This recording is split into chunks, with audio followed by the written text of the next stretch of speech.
ANC launched its economic reform paper this afternoon. It's the ruling party's response to the devastation caused by the coronavirus and other economic challenges facing the country. The address was made via a virtual media briefing, and to tell us all about it, I'm joined from our newsroom by our political editor, Voyo Mvoko. And Voyo, let's deal with the headline-grabbing stuff first. ANC is proposing in its paper that pensions and savings be used to help economic recovery. So immediately the question and the fear is, does this mean they want to take private public pension funds and use them on no-hope SOEs? Well, there has been a great deal of nervousness around this, and as you would imagine, that was in fact the question that many journalists actually asked.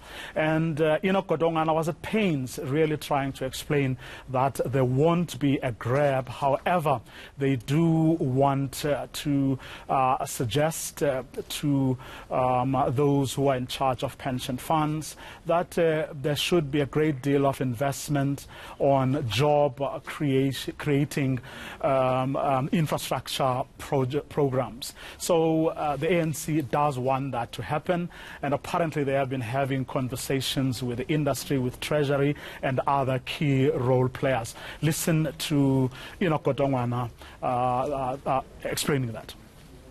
We are having discussion with the pension fund industry and National Treasury.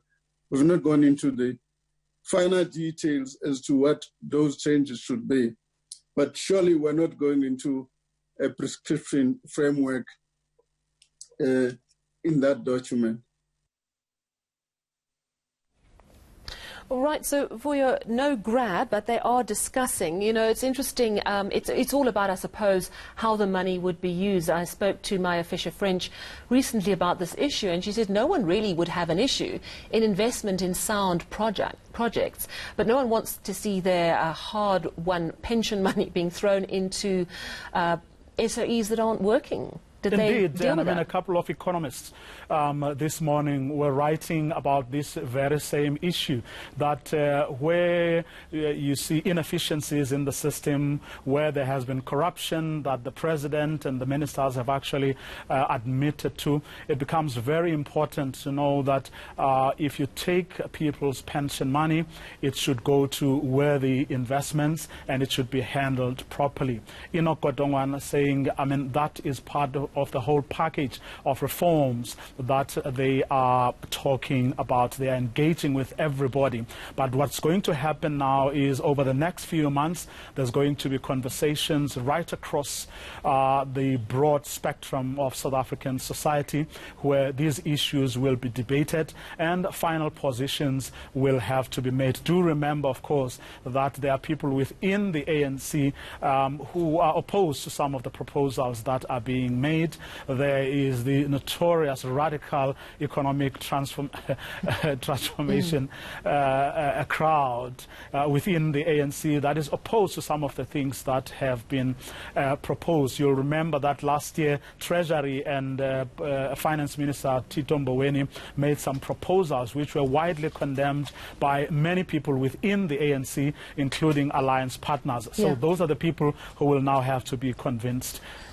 And that's an interesting one, because, I mean, if we look at SAA, and I'm wondering if they said anything about SAA, we've been trying to get clarity this week on exactly whether government is committed to providing the 10 billion rand for the business rescue plan, particularly after the comments that there is going to be no more money for SAA. And it does seem very, very confusing. Did they say anything about SAA and their position? Not a word today during that briefing. It would seem, Sally, given the events of the past few days especially, that the plane has indeed left the airport. Ah, well, hopefully not for a crash landing.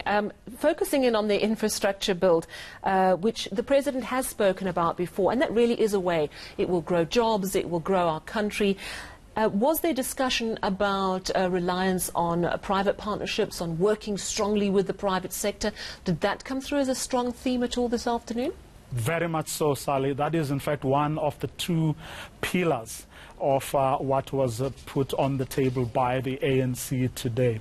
It says that there will have to be public-private partnership, a great deal of investment in infrastructure, the kind of infrastructure that will create jobs. We're talking here about the buildings of roads. We're talking here about the building of the kind of infrastructure that will ensure that the country indeed moves forward. In other words, don't spend the money on consumables, but on things that will actually create jobs and build the economy. A lot of emphasis on agriculture, for example, a great deal of emphasis also on ICT, which truth be told, the government has been tardy in actually ensuring that there's progress in this regard. The ANC is saying there is going to be a great deal of a push in ensuring that there is movement, and much faster than has ever been the case before.